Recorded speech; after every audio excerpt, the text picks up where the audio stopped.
Good afternoon. Good afternoon. It is what it is.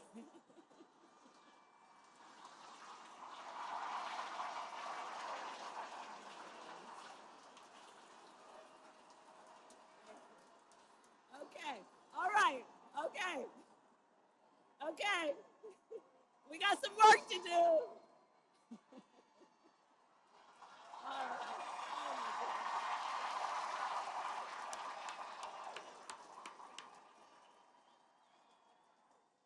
Are we going to do this, North Carolina? Yes. It is so wonderful to be back in Charlotte. I want to thank you all. Can we give it up for Stacy for telling her incredible story?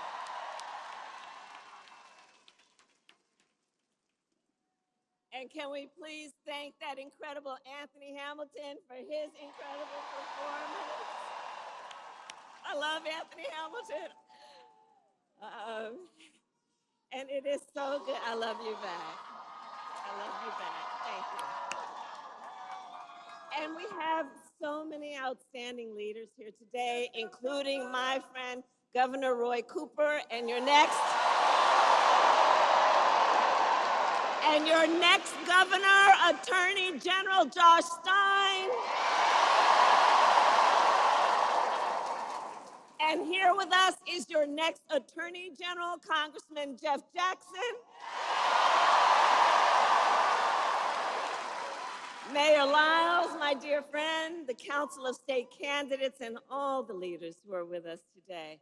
I thank you all, everyone here for taking the time and doing the work you are doing. Thank you, thank you, thank you, thank you, thank you. All right, so here's the thing. Okay, we got a lot of work to do. Okay, so North Carolina, you probably know, please have a seat if you have a chair. 2 nights ago, Donald Trump and I had our first debate.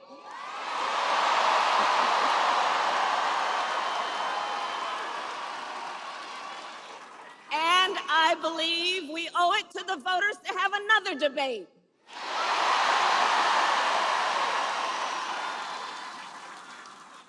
Because this election and what is at stake could not be more important. On Tuesday night, I talked about issues that I know matter to families across America, like bringing down the cost of living, investing in America's small businesses, protecting reproductive freedom, and keeping our nation safe and secure. But that's not what we heard from Donald Trump. Instead, it was the same old show. That same tired playbook that we've heard for years, with no plans for how he would address the needs of the American people, because you know it's all about him, it's not about you. Well, folks, I said it then, I say it now. It's time to turn the page. Turn that page. Turn that page.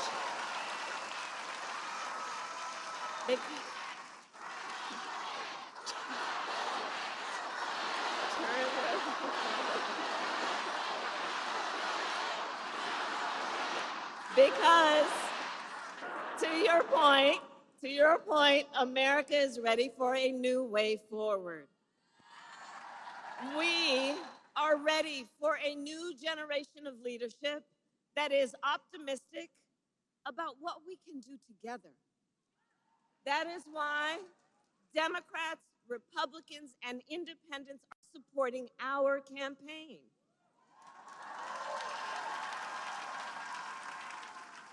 Over 200 people who worked for President George H.W. Bush, President George W. Bush, John McCain, and Mitt Romney have endorsed me for president.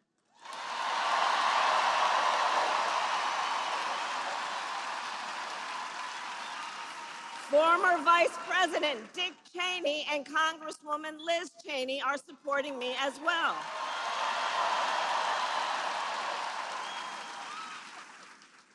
Because, as they said, we have a duty as citizens to put country above partisanship and defend our Constitution.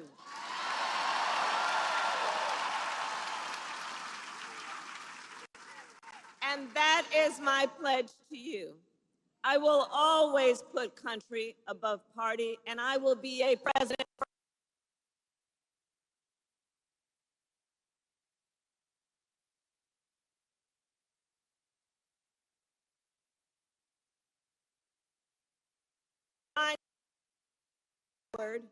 We are fighting for the future. A future with affordable child care, paid leave and affordable health care. A future where we build what I call an opportunity economy so every American has an opportunity to own a home, to build wealth, to start a business.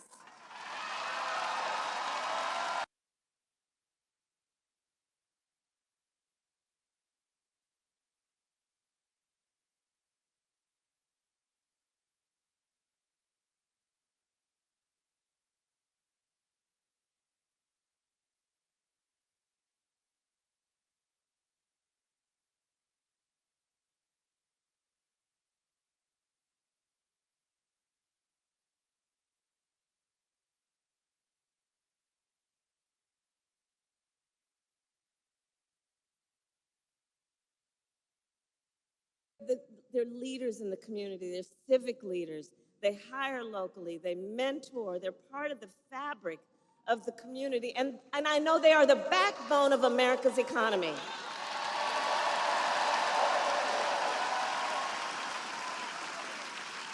So my plan is to give a $50,000 tax deduction to start up small businesses.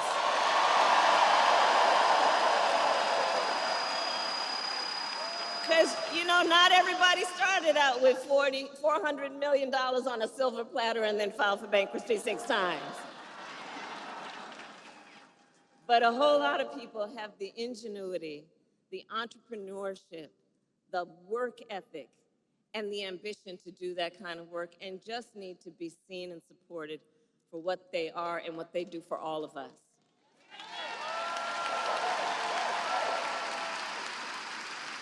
An opportunity economy. We need to build more housing in America. And so we are going to cut red tape and work with the private sector to build 3 million new homes by the end of my first term.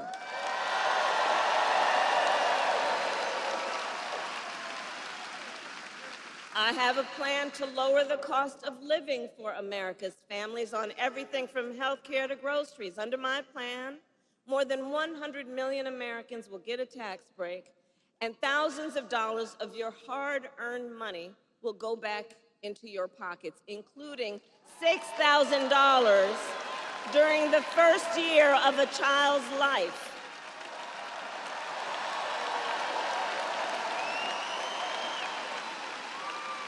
And I will always put middle-class and working families first. I grew up a middle-class kid.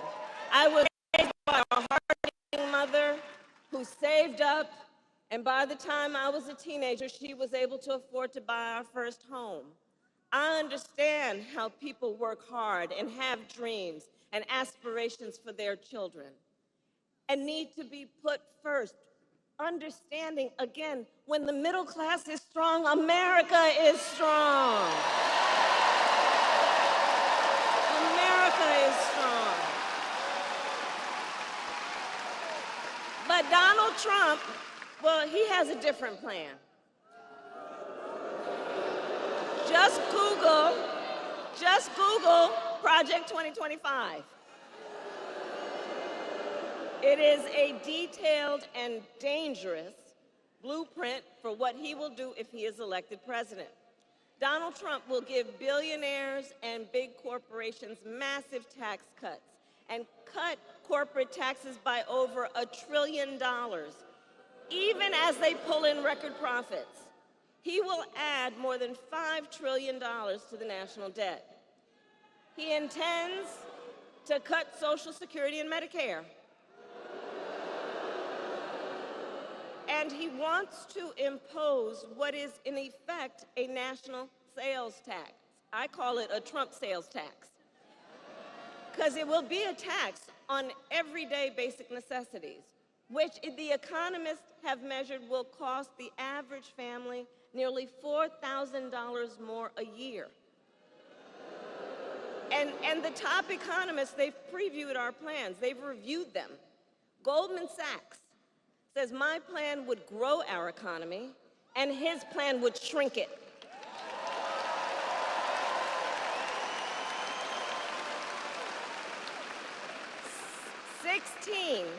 Sixteen Nobel Prize-winning economists say he would reignite inflation, and Moody's says he would ignite a recession by the middle of next year. You know, he talks a big talk, but when folks review the numbers, highly respected folks, that's what you learn about him.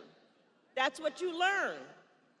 And North Carolina, on top of all of this, Donald Trump intends to end the Affordable Care Act.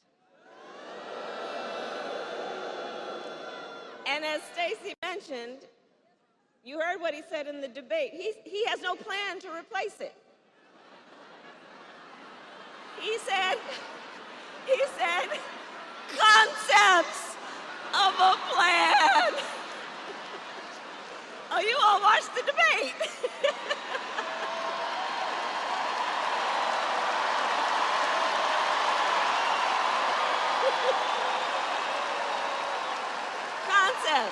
Concepts. No actual plan, concepts. And understand what's at stake on that. 45 million Americans are insured through the Affordable Care Act. And he's going to end it based on a concept. And take us back to when insurance companies had the power to deny people with pre-existing conditions. Well, we are not going back. We're not going back.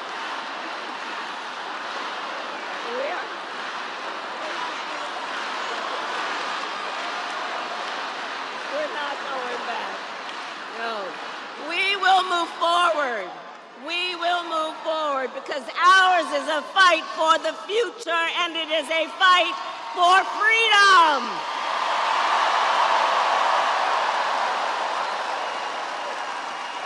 Like the fundamental freedom of a woman to make decisions about her own body and not have her government tell her what to do. And we know how we got to this issue because Donald Trump handpicked 3 members of the United States Supreme Court with the intention that they would undo the protections of Roe versus Wade, and they did as he intended, and now in over 20 states in our nation, they have what I call Trump abortion bans, including North Carolina, and every single state in the South except Virginia. Think about that. Every single state in the South except Virginia. Now, 1 in 3 women in America lives under a Trump abortion ban. Many with no exceptions even for rape and incest. It is immoral. It is immoral. And I know we all here understand and agree one does not have to abandon their faith or deeply held beliefs to agree the government should not be telling her what to do with her body.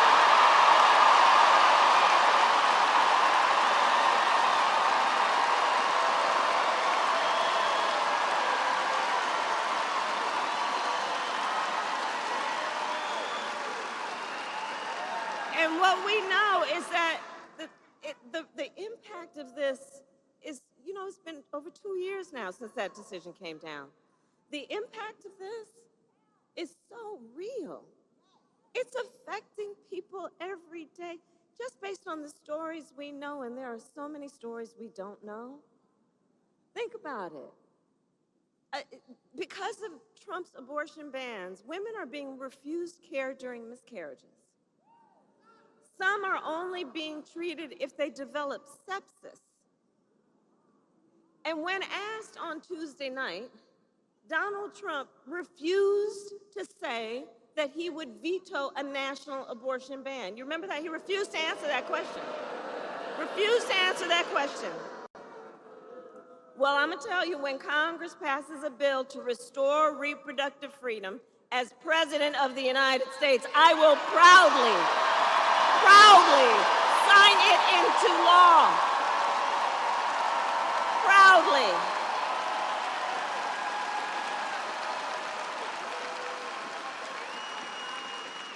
And across our nation, we are witnessing a full-on assault on other hard-fought, hard-won fundamental freedoms and rights, like the freedom to vote, the freedom to be safe from gun violence, the freedom to breathe clean air and drink clean water, and the freedom to love who you love openly and with pride.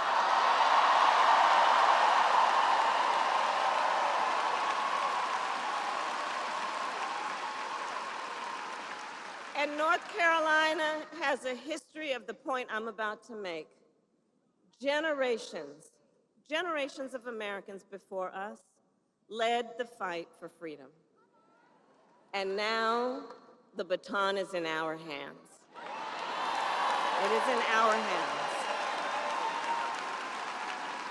So we who believe in the sacred freedom to vote will finally pass the John Lewis Voting Rights Act and the Freedom to Vote Act. And we who believe in the freedom to live safe from gun violence will finally pass an assault weapons ban, universal background checks, and red flag laws.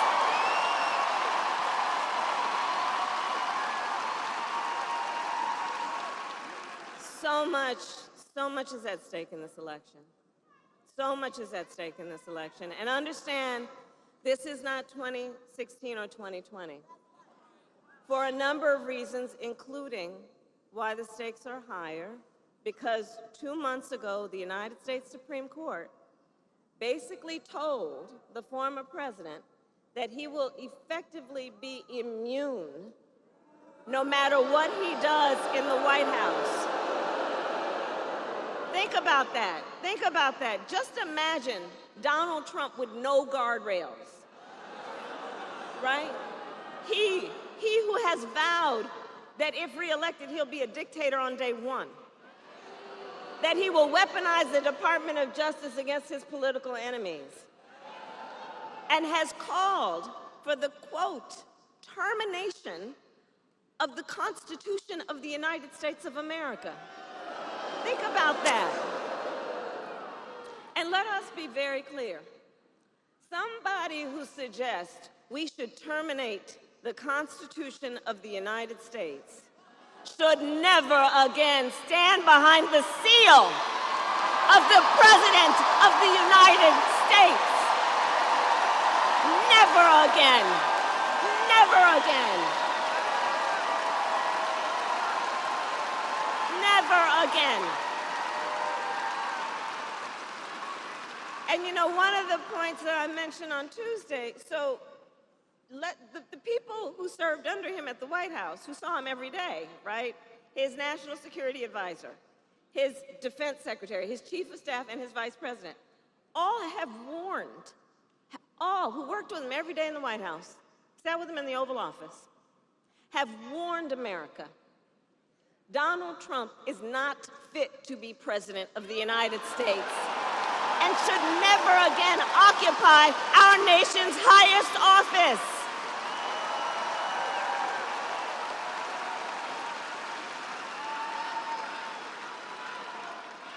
So and we're not going back.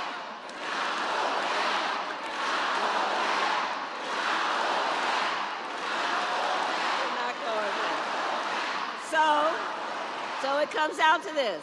It comes down to this.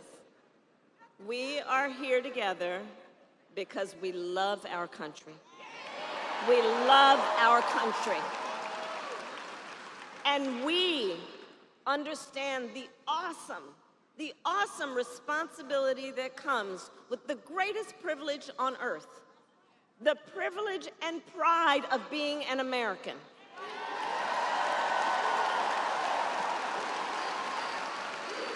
That's right. That's right. That's right. That's right. That's right. Right. And so, I believe it is the highest form, then, of patriotism to fight for the ideals of our country and to fight to realize the promise of America. So, North Carolina, we have 54 days until Election Day. 54 days. And just 35 days until early voting begins. And it's not only the presidency that's on the ballot. There are many important races, including Josh Stein running for governor. That's right. Whose opponent was handpicked by Donald Trump and wants a total ban on abortion in this state. Right. So these are the stakes in this election. Up and down the ballot, up and down the ballot. But we know the power is with the people. The power is with the people. And your voice is your vote, North Carolina. Your vote is your voice. And we know, here's the thing also, we are loving our campaign, aren't we? We are loving this campaign. We're having a good time. We're having a good time. I know that. But here's also the thing. Ours will be a very tight race until the end, okay? It's going to be a tight race until the end, and we are the underdog. Understand that. We are the underdog. There are powerful forces trying to convince people that their vote doesn't matter. There are powerful forces here, too. But I say all that to say we've got some hard work ahead of us. But here's the thing I love about everybody here. We love hard work. Hard work is good work. Hard work is good work. Hard work is good work. And with your help, we will win in November. We will win. We will. We will win. So, North Carolina, today I then ask you, are you ready to make your voices heard?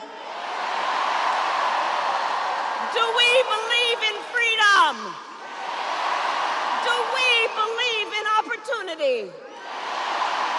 Do we believe in the promise of America? And are we ready to fight for it? And when we fight, we win. God bless you, and God bless the United States of America.